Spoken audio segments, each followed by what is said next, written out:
তো hello everyone, কেমন আছো সবাই? চলে এসেছি নতুন একটা ভিডিও নিয়ে। তো এটা একটু আলাদা, আমরা চলে গিয়েছিলাম হচ্ছে তারাপীঠের উদ্দেশ্যে।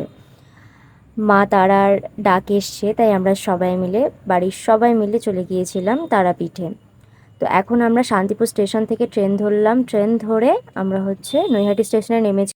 তারপর আমরা নৈহাটি থেকে রামপুরহাটের উদ্দেশ্যে ট্রেনে উঠে গিয়েছিলাম অ্যান্ড কিছু ক্লিপ তুলেছিলাম। এটা হচ্ছে বর্ধমান স্টেশন, সেখানে কিছু ক্লিপ তুলেছিলাম। দিয়ে আমরা ঘুমাতে ঘুমাতে চলেই এসেছিলাম তারাপীঠ, মানে রামপুরহাট স্টেশনে নামলাম। রামপুরহাট স্টেশন থেকে নেমে আমরা অটো করে তারাপীঠ চলে গিয়েছিলাম। অ্যান্ড এটা হচ্ছে আমাদের হোটেল, যেখানে আমরা স্টে করেছিলাম প্রায় 2 দিন। অ্যান্ড এটা হচ্ছে আমাদের রুম। প্রচণ্ড গরমের কারণে আমরা এসি রুমটাই ভাড়া নিয়েছিলাম। এবার আমরা বেরোবো ঠাকুর দেখার উদ্দেশ্যে, মানে মা তারার মন্দিরে যাওয়ার উদ্দেশ্যে। তো আমরা মন্দিরে গিয়েই দেখলাম যে মায়ের আরতি হচ্ছিল। আর প্রচুর ভিড়, যেহেতু পরের দিনই শনিবার ছিল আর আমরা শুক্রবার দিন ওখানে গিয়ে পৌঁছেছিলাম। মাকে তো আর সে সময় দেখা হলো না, তাই আমরা পুরো মন্দিরটাকে ঘুরে দেখলাম।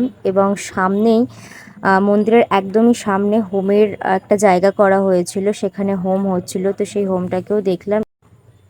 দেখার পরে আমরা কিছু কেনাকাটা করব, সেই কারণে দোকানগুলো যেগুলো বসে তারাপীঠে, সেই দোকানগুলোতে আমরা ভিজিট করছিলাম, দেখছিলাম এই মায়ের পা, তারপরে মায়ের মূর্তি, বিভিন্ন, শুধু মায়ের মূর্তি না, অনেক ঠাকুরের মূর্তি পাওয়া যাচ্ছিল। আমার সব থেকে বেশি গ্রেটফুলি লেগেছিল পদ্ম ফুলের মালাগুলো। সিরিয়াসলি এত ভালো লেগেছে, মনে হচ্ছে আমি নিয়েই নিই এখনই, আর এখনই গিয়ে মাকে পরিয়ে আসি। তো যাই হোক, এখন তো আর নিইনি। তো বেশি বড় ভিডিওটা করলাম না, এখানে এন্ড করছি। পরের দিন সকালে কিভাবে পুজো দিলাম না দিলাম সমস্তটা তোমাদের সাথে শেয়ার করব। অবশ্যই ভালো লাগলে লাইক, কমেন্ট অ্যান্ড শেয়ার করে দিও।